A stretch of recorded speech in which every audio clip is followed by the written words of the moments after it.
우리 부목사님께서 하늘 씨앗 세 번째 편지를 읽으실 때 큰 감동을 느꼈습니다.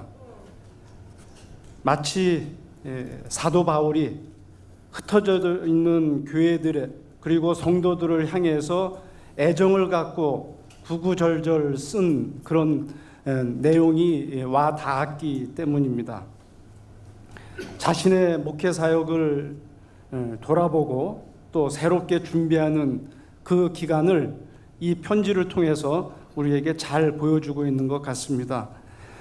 신광호 목사님은 제가 장로회 신학대학원 입학할 때 입학 동기였고 또 졸업도 같이 했습니다. 가깝게 지낸 편은 아니었지만 늘 열정적이고 또 겸손하고 또 목회에 대해서 진지한 그런 분이었던 것으로 기억하고 있고, 또 그런 목사님을 여러분들이 담임 목사님으로 모시고 또 함께 신앙 공동체를 구성하고 있다는 것 참 큰 복이라고 생각이 됩니다. 제가 지금 연세의료원 원목실장 겸 교목실장이라는 보직을 맡고 있는데요, 작년 9월 달에 신 목사님을 연세의료원 교직원 예배에 초청한 적이 있습니다. 15분 정도 짧게 메시지를 전하셨는데 그 짧은 메시지를 통해서도 당신의 삶을 여과 없이 드러내셨고 그 삶을 통해서 우리 직원들에게, 교직원들에게 큰 감동을 주었던 것을 기억하고 있습니다. 그때 목사님 오셨을 때 저희 원목실에서 운영하는 프로젝트를 하나 소개해 드렸습니다. 그것은 뭐냐면 선한 사마리아 사람 SOS 프로젝트란 겁니다. 저희 연세의료원에는 1년에 500명 이상 응급실 무연고자 환자들이 찾아오는데 그분들은 주변에 전혀 연고가 없을 뿐만 아니라 자기 스스로 응급실 치료비를 낼 수 없는 그런 형편의 환자들입니다. 사실 그런 환자들이 병원에 오게 되면 병원에서는 좀 난감하죠. 그래서 저희 연세의료원 원목실에서 생각한 것이 선한 사마리아 사람 SOS 프로젝트를 통해서 지역 교회들로부터 어떤 교회로부터는 500만 원, 어떤 교회로부터는 1000만 원 이렇게 후원을 받고 그 후원금으로 어떤 무연고 환자를 할지라도 연세의료원 세브란스 병원에 오면 무료로 치료받을 수 있다 하는 그런 시스템을 저희들이 만들었습니다. 그래서 제가 그 소개를 했더니 바로 그 다음 주에 500만 원을 보내오셨습니다. 그래서 그 500만 원을 지난 1년 동안 8명의 환자에게 적게는 몇십만 원으로부터 많게는 몇백만 원에 이르기까지 그렇게 이제 지원을 하고 있는데, 이 자리를 빌려서 우리 신광호 목사님과 또 명성제일교회 성도 여러분에게 감사의 말씀을 전합니다.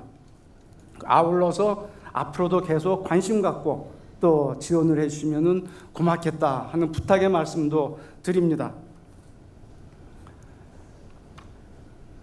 인도의 시성 타고르는 1929년 4월 2일 동아일보에 발표된 그의 시에서 우리나라를 다음과 같이 노래했습니다.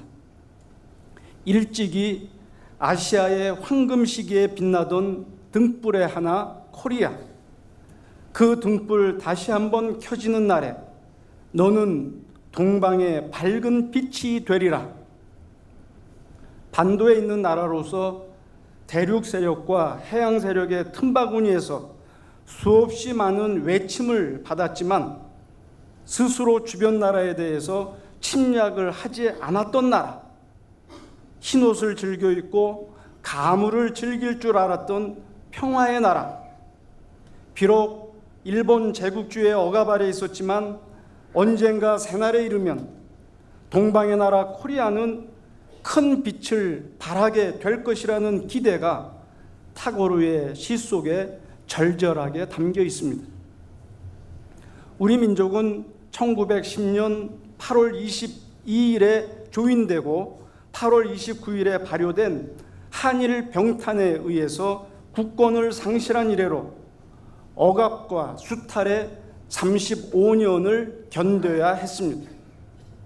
한일 병탄은 대한제국과 일본 제국 사이에서 이루어진 조약이라고 하지만 대한제국의 내각 총리 대신이었던 이완용과 제3대 한국 통감이었던 데라우치가 형식적인 회의를 거쳐서 통과시킨 불법 조약이었습니다.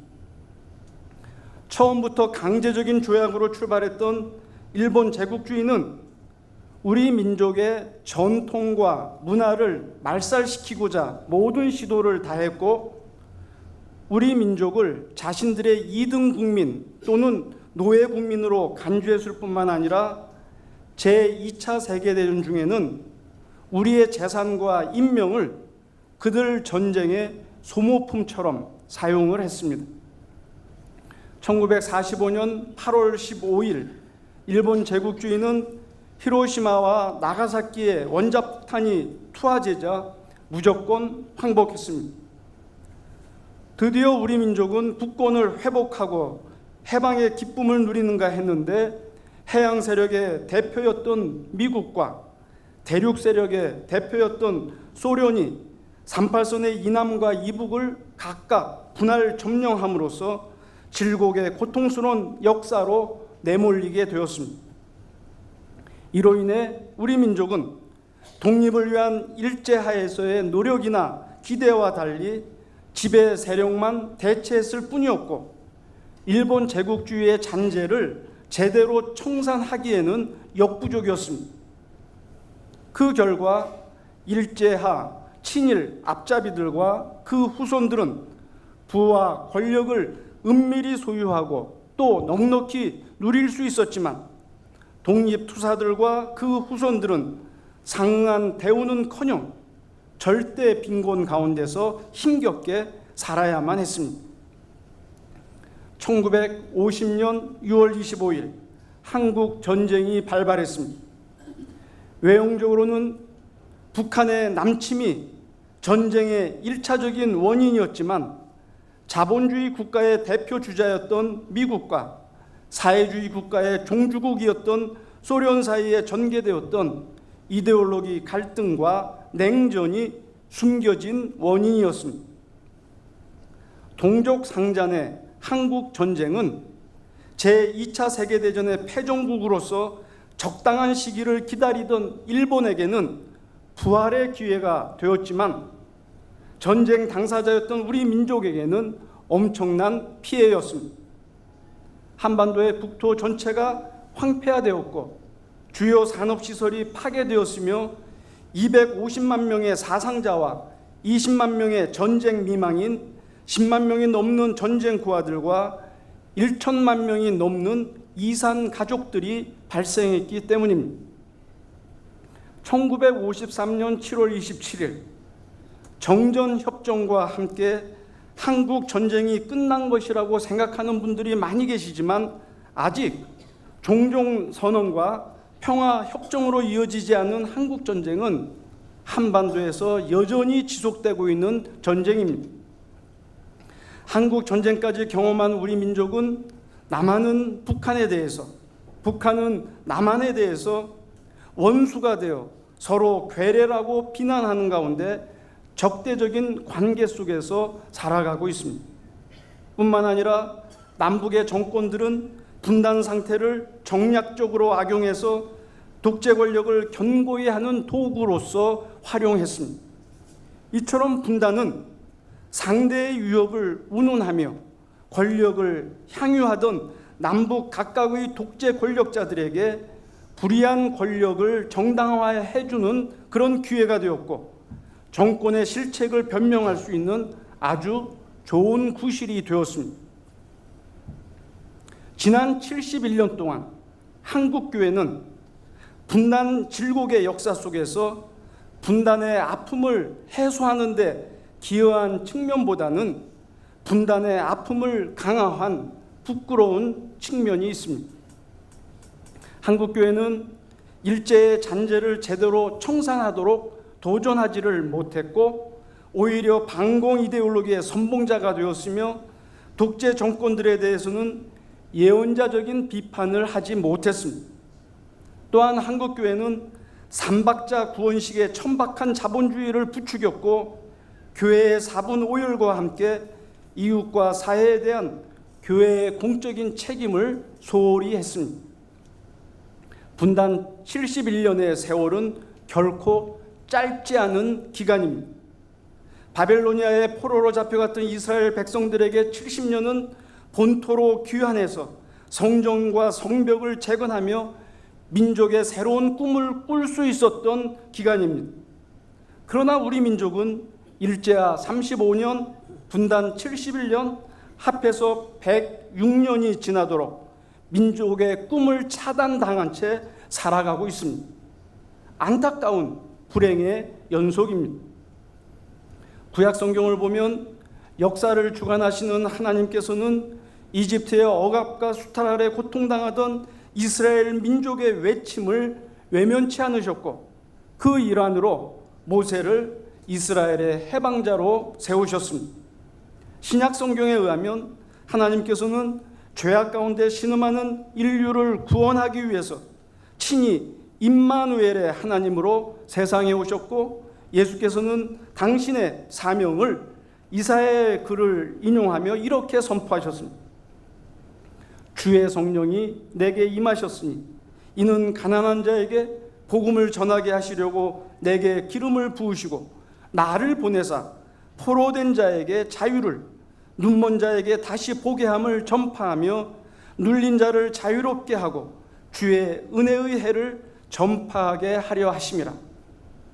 그러므로 모세를 부르신 하나님께서는 같은 이유에서 우리 민족이 분단을 해소하고 해방과 자유, 평화, 통일의 내일을 선취할 수 있도록 한국 교회와 기독교인들을 간절히 부르고 계심을 우리는 알아야 합니다. 지금 우리가 살고 있는 대한민국에서 평화를 찾기란 그리 쉽지가 않습니다. 누구나 평화를 원하지만 개인적인 차원에서든 집단적인 차원에서든 평화를 충분히 누리지 못하고 있습니다. 아니, 평화가 충분하기는커녕 우리 모두 평화가 매우 결핍된 상태에서 살아가고 있습니다. 정치인들은 당리당략과 이기적인 욕망 가운데 타협의 기술을 발휘하지 못해서 평화가 없습니다. 자신이 속한 당의 주장은 모두 옳고 다른 당의 주장은 모두 틀리다는 흑백 논리와 자기의가 강하게 작동하기 때문입니다. 기업인들은 기업의 생존과 최대한의 이윤 창출을 명분으로 공존의 덕목을 실행하지 못해서 평화가 없습니다. 그들은 노동자들의 정당한 요구를 들으려 하지 않을 뿐 아니라 노동시장의 유연성이라는 미명 아래 신분이 불안정한 비정규직 노동자들로 노동 현장을 채우려 하고 있기 때문입니다. 무엇보다 남북의 긴장과 대립으로 인해서 한반도 전체의 평화가 매우 흔들리고 있습니다. 북한은 핵무기 실험과 함께 이미 핵무기를 소유하고 있고, 미국과 남한은 북한의 핵무기를 해체하기 위해서 국제적으로 공조하고 있습니다. G2 강대국인 미국과 중국은 서로의 이해관계가 상충되는 한반도를 두고서 경쟁하고 있습니다. 그 틈바구니에서 남한은 미국과는 군사 동맹 관계를 맺고 있고 중국과는 긴밀한 경제 관계를 이어가고 있습니다. 그런데 남한에 사드를 배치하려는 미국의 군사적 관심은 중국을 위협하고, 미국의 군사적 관심에 대응하는 중국의 안보에 대한 관심은 경제적 비중이 큰 남한의 경제를 위협하고 있습니다.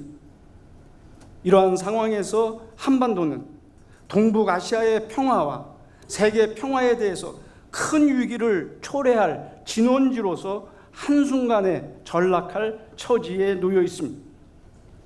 이제 개인적으로나 집단적으로 평화를 찾기가 어려운 한반도에서 우리 기독교인들은 무엇을 해야 할까요? 바울 사도는 에베소서 2장 14절 이하에서 이렇게 선포하고 있습니다. 그리스도는 우리의 평화이십니다.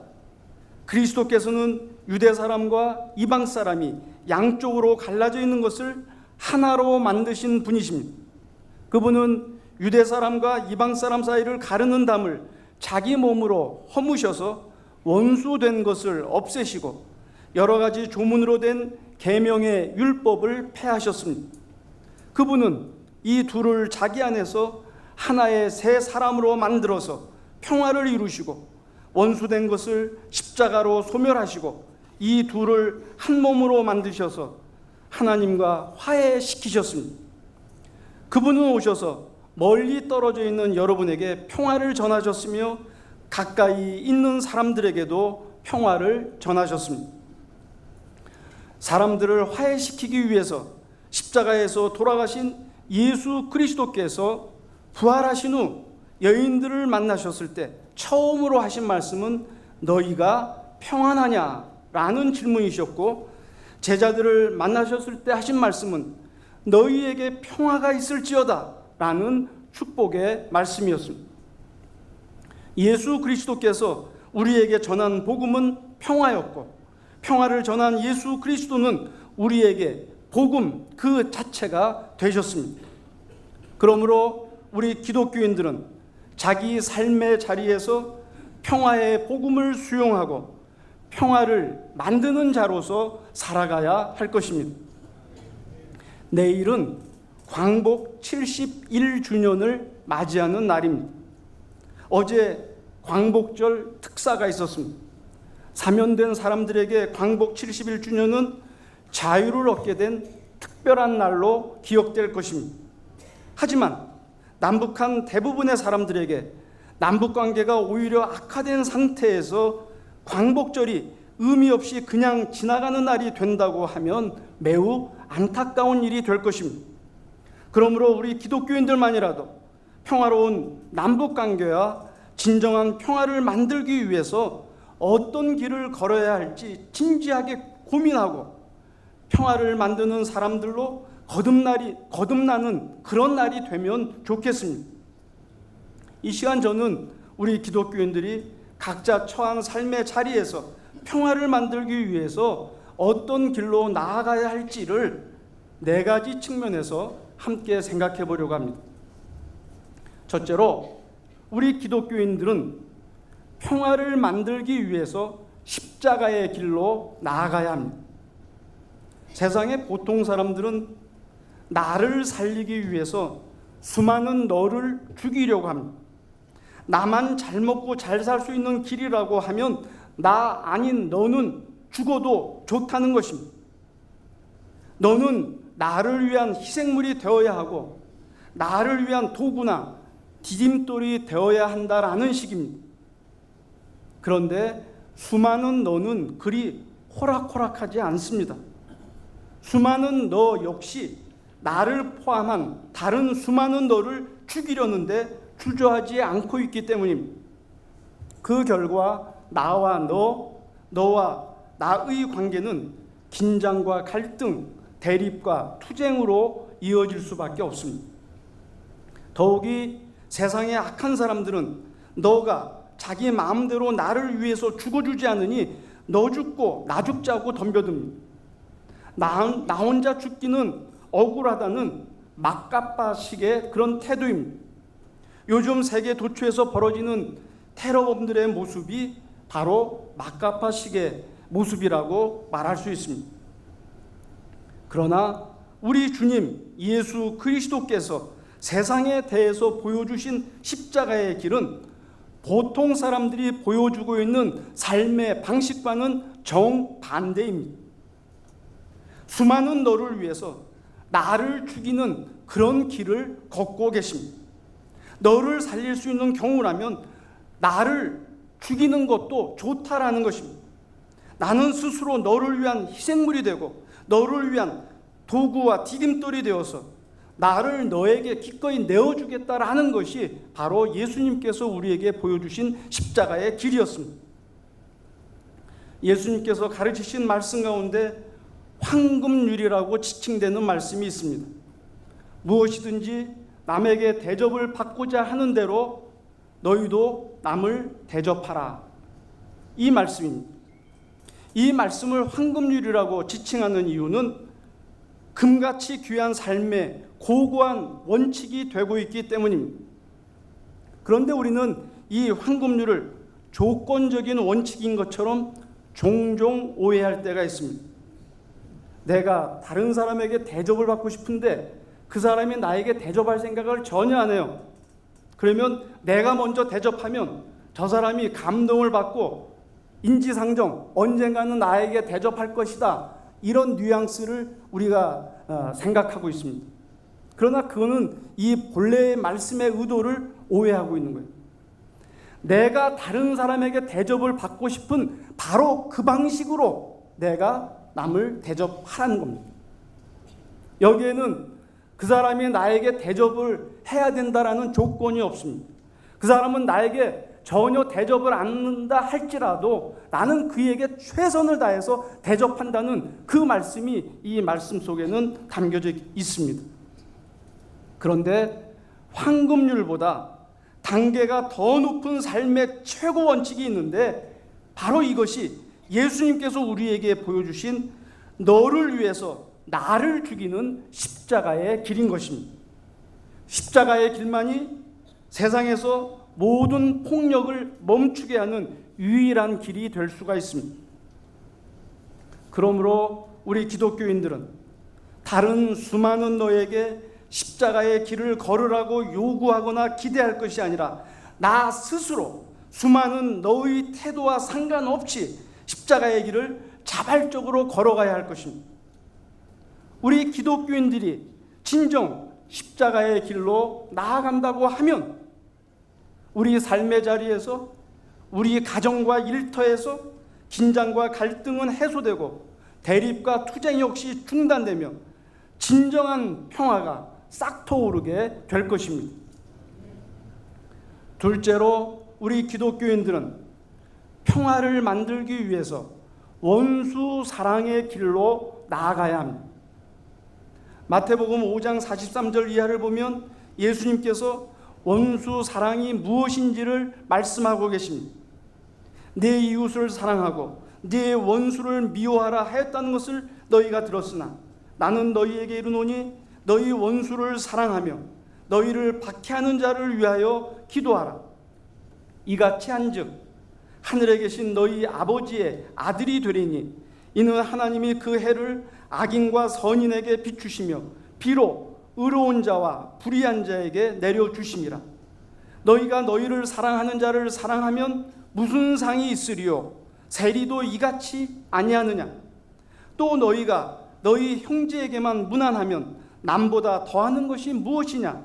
이방인들도 이같이 아니하느냐? 그러므로 하늘에 계신 너희 아버지의 온전하심과 같이 너희도 온전하라. 기독교인들이 세상의 다른 사람들과 다를 수 있는 분기점은 바로 원수 사랑에 있다라는 말씀입니다. 자기를 사랑하는 사람을 사랑하는 것은 당연하고 가족, 친지, 친구들을 사랑하는 것 역시도 당연합니다. 오늘 우리 사회의 문제는 당연한 사랑조차 하지 않는 것이 문제이지만 기독교인이라고 하면 당연한 사랑은 물론이고 원수 사랑까지 실천해야 한다라는 것입니다. 독일 개신교협의회가 발표한 문서 평화사회백서에 의하면 원수 사랑은 원수에게 굴복하는 것도 아니고 그에게 알랑거리는 것도 아닙니다. 그것은 원수를 희망과 공포 그리고 공격성에 의해서 움직여지는 죄 있는 한 인간으로서 승인하는 것입니다. 그것은 자기 자신을 이상화하지도 않고 원수를 악마화하지도 않는 것입니다. 그것은 양쪽의 실제 요구와 관심을 과장된 것으로 보지 않고 객관적인 것으로 보며 자기 안에서 원수를, 원수 안에서 자기를 동시에 고려하는 것입니다. 동서독 분단 시절에 서독의 대통령이었던 바이제커 대통령은 지성적인 원수 사랑을 호소한 적이 있습니다. 우리는 원수를 괴롭히지 않는데 원수는 우리를 괴롭힌다고 생각합니다. 우리는 세계 평화를 원하지만 원수는 전쟁을 원한다고 생각합니다. 우리는 아군의 전투력을 방어용으로 생각하지만 원수의 전투력은 세계 지배의 주도권을 지향하는 공격용이라고 생각합니다. 이러한 생각은 우리만 하는 것이 아니라 원수도 똑같이 하고 있다는 것입니다. 우리가 이 사실을 인식할 때만 객관적이고 이성적인 대화를 증진시킬 수 있고 지성적인 원수 사랑을 실행할 수 있다라고 바이제커 대통령은 호소했던 것입니다. 이처럼 진정한 의미의 원수 사랑은 원수의 인격성을 승인하는 것이고 원수에 대한 왜곡된 편견으로부터 해방되는 것이며 원수를 공동의 삶을 위한 동반자로서 보고 신뢰 형성을 통해서 상호 안전 보장을 추구하는 데 있습니다. 왜냐하면 안전 보장이란 자신을 위해서 자신에 의해서만 보증되지 않고 모두를 위해서 원수와 함께 공동으로 노력할 때만 보증될 수 있는 그런 것이기 때문입니다. 그러므로 우리 기독교인들은 친구 아니면 원수라는 극단적이고 이분법적인 사고방식을 떨쳐버려야 합니다. 원수라도 함께 살아가야 할 사랑의 동반자라고 생각해야 합니다. 그러면 두 번 보고 싶지 않은 인간관계에서도 남북 대립과 남남 갈등의 한반도에서도 더불어 사는 공존의 평화가 도래하게 될 것입니다. 셋째로 우리 기독교인들은 평화를 만들기 위해서 선한 사마리아 사람의 길로 나아가야 합니다. 우리가 잘 알고 있는 예수님의 비유 가운데 선한 사마리아 사람의 비유는 수도 없이 듣고 또 읽은 말씀입니다. 어떤 사람이 예루살렘에서 여리고로 가다가 강도를 만났습니다. 강도는 그 사람의 모든 것을 강탈하고 반은 죽여서 길가에 팽개쳤습니다. 그 길을 제사장이 지나갔고 레위인이 지나갔지만 그들은 강도 만난 자를 외면하고 자신들의 길로 급하게 가버렸습니다. 그러나 유대인에게 손가락질 받던 사마리아 사람은 강도 만난 사람에게 최선을 다하는 이웃이 되어주었습니다. 레오나드 그리피스라는 미국의 신학자는 사마리아 사람의 비유에는 세 가지 삶의 철학이 담겨 있다고 해설한 적이 있습니다. 첫째는 너의 것은 나의 것이다. 나는 그것을 가지려고 한다는 강도의 철학입니다. 강도는 자신에게 속하지 않은 남의 것을 억지로 강탈하고자 합니다. 남이 땀 흘려 거두어들인 결실을 별로 힘들이지 않고 자기의 것으로 거두려고 합니다. 그것이 여의치 않으면 물리적인 폭력으로 분풀이를 하려고 하는 것입니다. 둘째는 나의 것은 나의 것이다. 나는 그것을 지키려고 한다는 두 종교 지도자의 철학입니다. 두 종교 지도자는 혹시 강도 맞는 자 앞에서 머뭇거리다가 자신의 것을 잃게 될지도 모른다는 두려움에 빠져 있습니다. 자기가 노력해서 확보한 것을 자기만 누리는 것이 당연하다고 생각합니다. 때문에 자신의 것을 남을 위해서 사용하는 것 어림 반푼어치도 없다고 생각하고 있는 것입니다. 셋째는 나의 것은 당신의 것이다. 나는 그것을 당신과 나누려고 한다는 사마리아 사람의 철학입니다. 사마리아 사람은 자신의 것을 다른 사람과 나눌 수 있는 기회를 기쁘게 생각하면서 아낌없이 나누고자 노력합니다. 그는 자신의 땀으로 확보된 자신의 것이 그것을 가장 절실히 필요로 하는 사람의 것이라고 생각하는 것입니다. 자신에게 맡겨진 하나님의 것을 전하는 통로라고 스스로 생각하는 것입니다. 그래서 그는 다른 사람의 고난을 미리 준비하기나 한 것처럼 최선의 자비를 베풀고 있는 것입니다. 이처럼 우리 기독교인들이 선한 사마리아 사람의 철학을 지니고 산다면 우리 기독교인들은 억압과 착취가 팽배한 약육강식의 세상에서 기꺼이 나누어주는 가운데 더불어 먹고 마시는 평화를 만들어낼 수 있을 것입니다.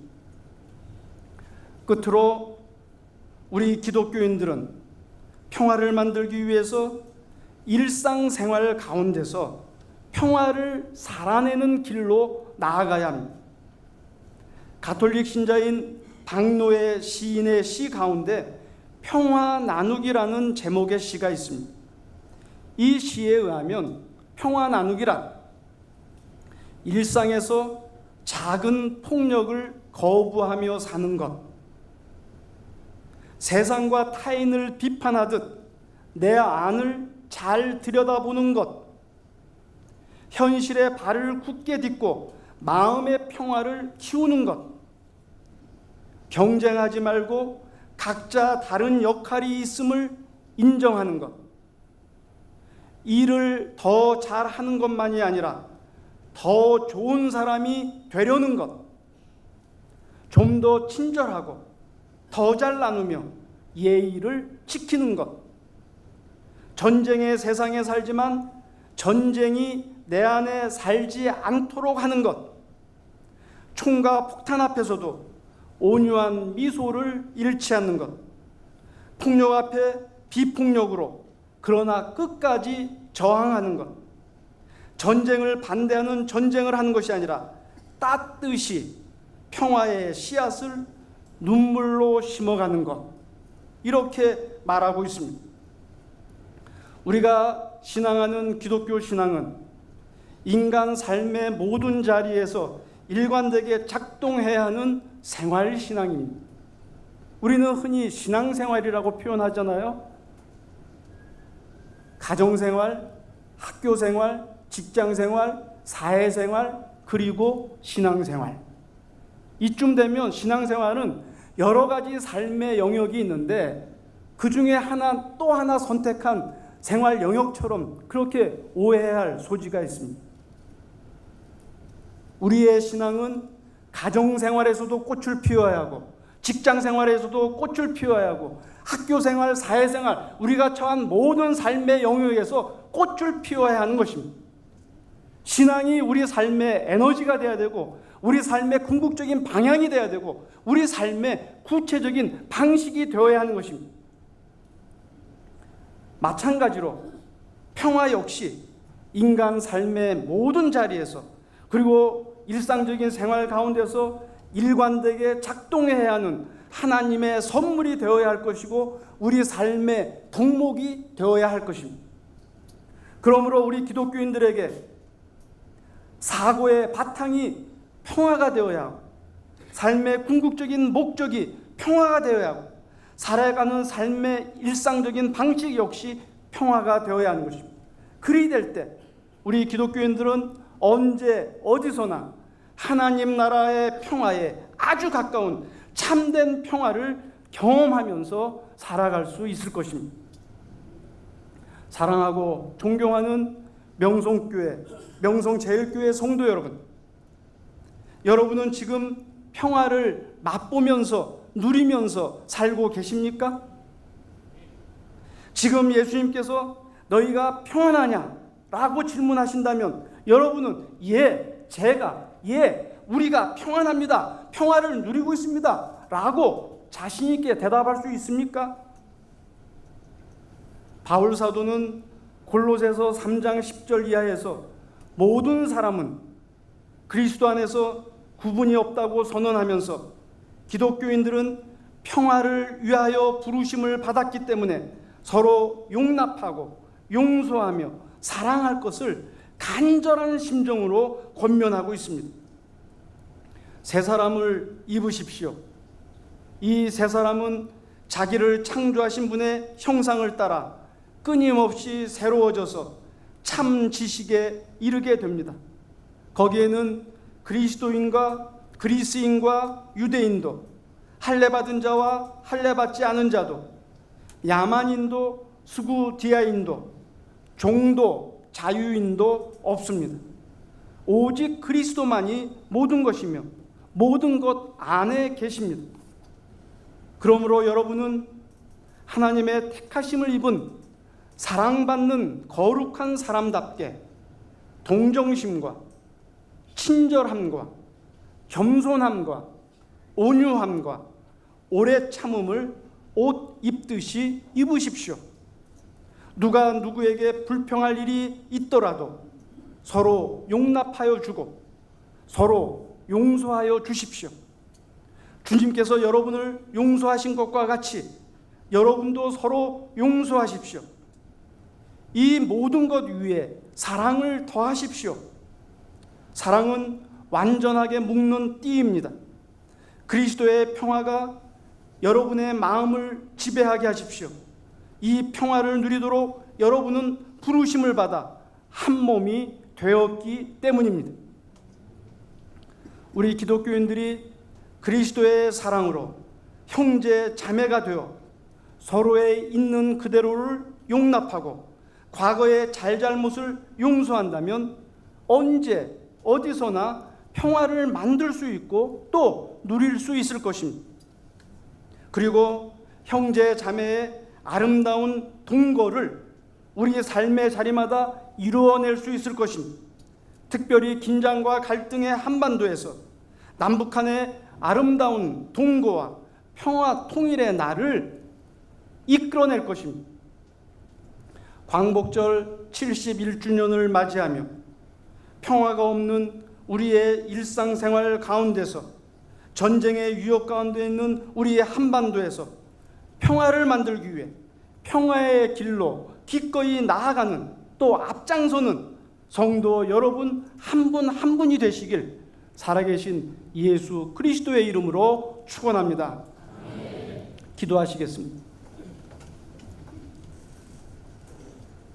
우리에게 평화 주기를 원하시며 우리가 평화의 사람이 되기를 원하시는 주님, 우리가 너를 살리기 위해 나를 죽이는 십자가의 길을 걸어가게 하옵소서. 우리가 만나기 싫은 원수라 할지라도 만나게 하시고 용서하게 하시고 화해함으로 참 평화를 만들게 하옵소서. 우리가 가진 것을 절실히 필요로 하는 사람을 만날 때 기꺼이 나눔으로써 그 사람에게 평화를 선물하게 하옵소서. 우리가 서 있는 일상생활의 모든 자리에서 작은 평화라도 기꺼이 실천하며 살아갈 수 있게 하옵소서. 평화의 왕으로 오신 예수 그리스도의 이름으로 간절히 기도하옵나이다. 아멘.